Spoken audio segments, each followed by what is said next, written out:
سحری کھا کر سونے کا نقصان۔ جو لوگ سحری کھا کر سو جاتے ہیں ان کے ساتھ کیا ہوتا ہے خود ہی دیکھ لیں۔ سحری اگر نہ کی تو روزہ رکھا جا سکتا ہے یا نہیں؟ بسم اللہ الرحمن الرحیم۔ حضرت عائشہ رضی اللہ تعالی عنہ کی مشہور روایت ہے، ترجمہ: پھر جب مؤذن فجر کی اذان دے کر خاموش ہو جاتا اور فجر طلوع ہو جاتی یعنی صبح کی روشنی پھیلنے لگتی تو آپ صلی اللہ علیہ وسلم کھڑے ہوتے اور 2 رکعتیں ہلکی یعنی فجر کی سنتیں پڑھتے اور اس کے بعد اپنی داہنی کروٹ پر لیٹ جاتے تھے، یہاں تک کہ مؤذن اقامت کہنے کی اجازت حاصل کرنے کے لیے آپ صلی اللہ علیہ وسلم کے پاس آتا تو آپ صلی اللہ علیہ وسلم نماز کے لیے مسجد تشریف لے جاتے۔ حضرت عثمان رضی اللہ تعالی عنہ سے مروی ہے، آپ صلی اللہ علیہ وسلم نے فرمایا، صبح کی نماز کے بعد سورج نکلنے تک ذکر خدا میں لگی رہنا رزق کے حصول میں زیادہ باعث نفع ہے، اس بات سے کہ طلب رزق میں دنیا کے کونے کونے میں پھرتا رہے۔ حدیث کا مرتبہ موضوع سند میں ابو داؤد سلیمان بن عمرو نقفی جو کذاب ہے۔ سیدہ فاطمہ رضی اللہ تعالی عنہ بیان کرتی ہیں، میں صبح کے وقت سوئی تھی کہ رسول اللہ صلی اللہ علیہ وسلم میرے پاس سے گزرے اور آپ نے مجھے پاؤں سے ہلایا، پھر فرمایا، بیٹی اٹھو،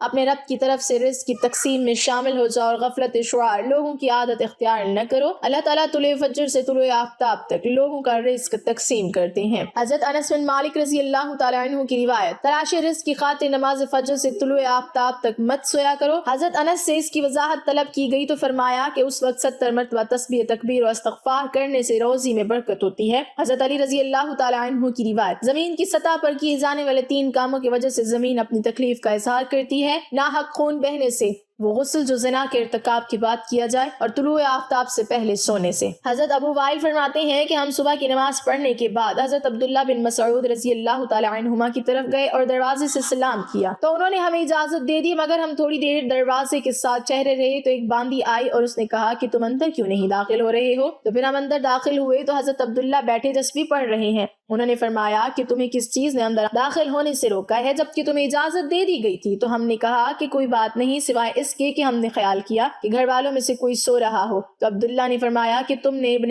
ام عبد کے گھر والوں کے بارے میں غفلت کا گمان کیا۔ راوی نے کہا کہ پھر حضرت عبداللہ نے تسبیح پڑھنی شروع کر دی، یہاں تک کہ پھر خیال ہوا کہ سورج نکل گیا ہے تو باندی سے فرمایا، دیکھو کیا سورج نکل آیا ہے؟ متعدد روایات میں ہے کہ اللہ تبارک و تعالیٰ صبح صادق سے لے کر طلوع آفتاب تک مخلوق کے لیے رزق تقسیم کرتے ہیں، یعنی جو لوگ اس پورے وقت میں غافل رہتے ہیں وہ رزق کی برکت سے محروم رہتے ہیں۔ اس حدیث سے یہ بات معلوم ہوئی کہ یہ ممانعت صبح صادق سے لے کر طلوع آفتاب تک پورے درمیانی وقت میں سونے میں ہے، اور اس وقت سونا غفلت شعار لوگوں کا رویہ ہے، اسی طرح سلف کے تعامل کے بھی خلاف ہے۔ نبی صلی اللہ علیہ وسلم اور صحابہ کرام کا طریقہ کار یہ تھا کہ وہ جب فجر کی نماز پڑھ لیتے تو سورج طلوع ہونے تک اپنی نماز کی جگہ ہی بیٹھے رہتے تھے اور ذکر و اذکار میں مشغول رہتے۔ اس وقت میں ذکر خدا میں لگی رہنا رزق کے حصول میں زیادہ باعث نفع ہے۔ آج ہمارے معاشرے میں یہ ٹرینڈ بنا ہوا ہے کہ نوجوان رات کے 2 بجے 3 بجے موبائل، فیس بک، واٹس ایپ ان سب پر لگے رہتے ہیں، پھر ان سے صبح کی نماز بھی قضا اور دوپہر کے 12 بجے یا 1 بجے تک وہ آرام فرما رہے ہوتے ہیں،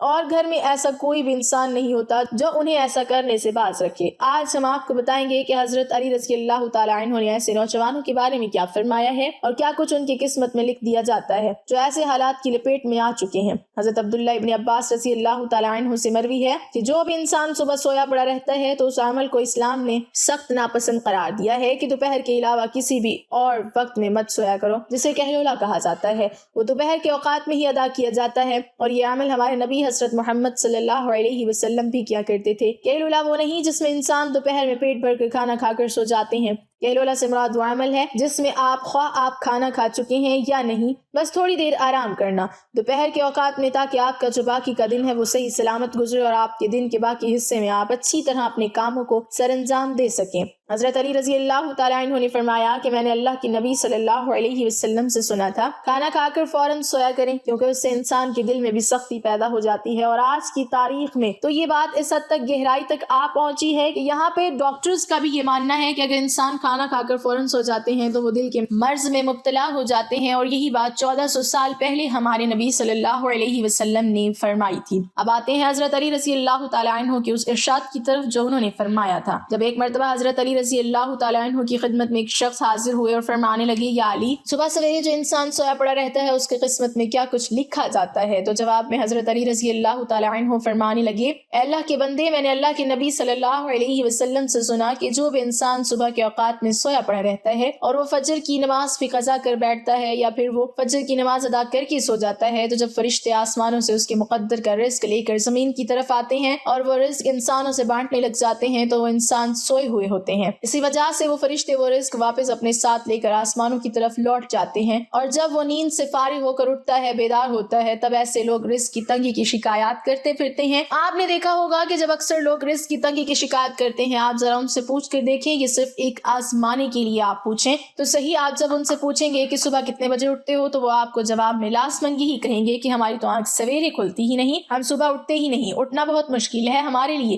لہٰذا یہی وجہ ہے جس کی وجہ سے وہ رزق ان پر تنگ کر دیا جاتا ہے اور پھر وہ تنگ دستی اور بے روزگاری کی شکایات کرتے پھرتے ہیں۔ تو آپ سے گزارش ہے کہ آپ سویرے اٹھا کریں، آپ سویرے نماز ادا کریں اور کوشش کریں کہ مرد حضرات جماعت کے ساتھ نماز ادا کریں، پھر قرآن کی تلاوت کریں، اس کے بعد آپ اپنے دن کی شروعات کریں اور آپ دیکھیں کہ کیسا آپ کا دن گزرتا ہے، آپ کے دن میں برکت ہوتی ہے۔ اور جو لوگ 12 بجے یا 1 بجے اٹھتے ہیں ان کے حالات کچھ کیوں ہوتے ہیں کہ ان کے دن کے کچھ کام بھی انہیں سمجھ میں نہیں آتے، وہ یہ جان ہی نہیں پاتے کہ آج کا دن حالانکہ گزارا کیسے ہے، بلکہ انہیں کچھ کام بھی سمجھ میں نہیں آتا، وہ جو کام کرنے لگ جاتے ہیں اور پھر پلک جھپکتے ہی شام اور مغرب کی اذان ہونے لگتی ہے، اور جو انسان سویرے جاگتے ہیں وہ اپنے کام بھی بھرپور طریقے سے سر انجام دے پاتے ہیں، ان کے رزق میں بھی برکت ہوتی ہے اور وہ ایک پرسکون اور خوشحال زندگی بسر کرتے ہیں، ان کی تنگ دستی کی بھی کوئی شکایت نہیں ہوتی کہ وہ کسی بیماری میں مبتلا ہے، وہ تندرست ہوتے ہیں، ہر بیماری سے فارغ ہوتے ہیں۔ رمضان کے مہینے میں انسان کے صرف کھانے پینے کا شیڈول متاثر نہیں ہوتا بلکہ سحری میں جاگنے کے سبب دن بھر کی نیند کا شیڈول بھی متاثر ہوتا ہے، جس کی وجہ سے کچھ بے احتیاطوں کے سبب رمضان کے مہینے میں جہاں صحت بہتر ہونی چاہیے وہیں پر صحت نہ صرف خراب ہوتی ہے بلکہ مختلف بیماریاں بھی گلے پڑ جاتی ہیں۔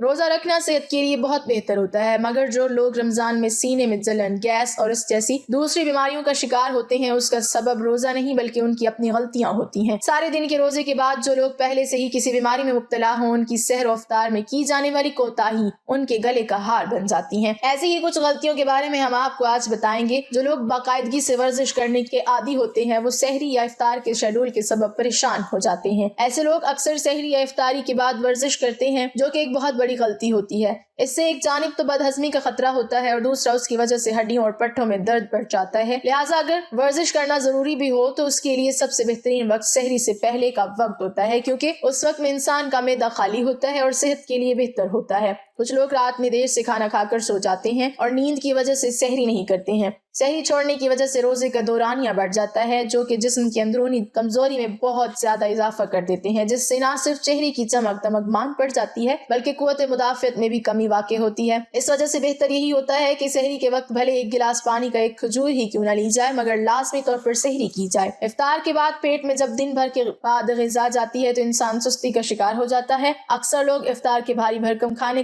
کے بعد سونے لیٹ جاتے ہیں اور ایسی ہی غلطی لوگ سحری کے وقت بھی کرتے ہیں اور کھاتے ہی سو جاتے ہیں، جس کی وجہ سے رمضان کے بعد ایسے لوگ موٹاپے کا شکار ہو جاتے ہیں یا پھر ان کے خون میں کولیسٹرول لیول بڑھ جاتا ہے جو کہ بیماری کا سبب بن سکتا ہے۔ اللہ پاک ہمیں دین کی سمجھ نصیب فرمائے اور ہمیں نیکوکاروں میں شامل کرے، آمین۔ ناظرین، کمنٹ باکس میں اللہ تعالیٰ کے 99 ناموں میں سے ایک نام ضرور ٹائپ کریں۔